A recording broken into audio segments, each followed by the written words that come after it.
దండాలు దొరా, దండాలు. ఏంట్రా, ఏంటి కథ?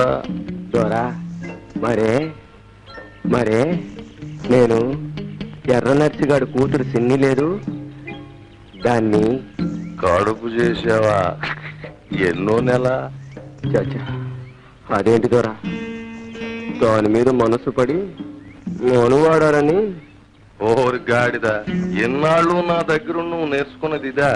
ఓరి సన్నాసి, మనసు పడితే పడు, 10 సార్లు పడు, దానికి మనువు లంపటం ఎందుకురా? దొరా, ఓరి బేమా, పువ్వ తిన్నాక ఎంగిలాకుని ఇసిరి పారేయాలి గాని కడిగి ఇంట్లో పెట్టుకుంటారా? దొరా, నా సిన్ని ఎంగిలా కాదు, ఎండి పళ్ళెం. నీ కర్మ ఏడు. వచ్చిన గొడవేటో చెప్పు. సిన్నిని మనవాడాలంటే తాళిబొట్టు కోసం కాసు బంగారం తెమ్మన్నాడు వాళ్ళయ్యా. అంటే నాకు అయ్యా అమ్మ అన్ని తమరే కదా, తమరి చేతి మీదుగా తాళిబొట్టు దయచేస్తే. నేనా?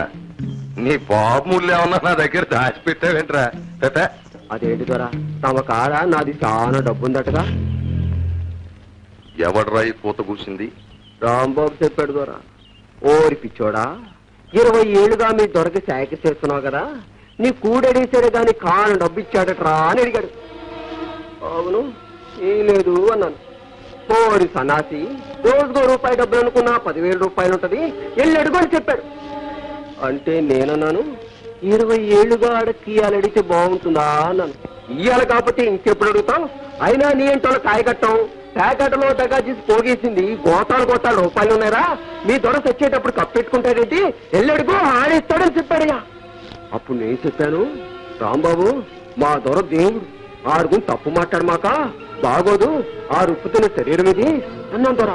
అప్పుడేమో రాంబాబు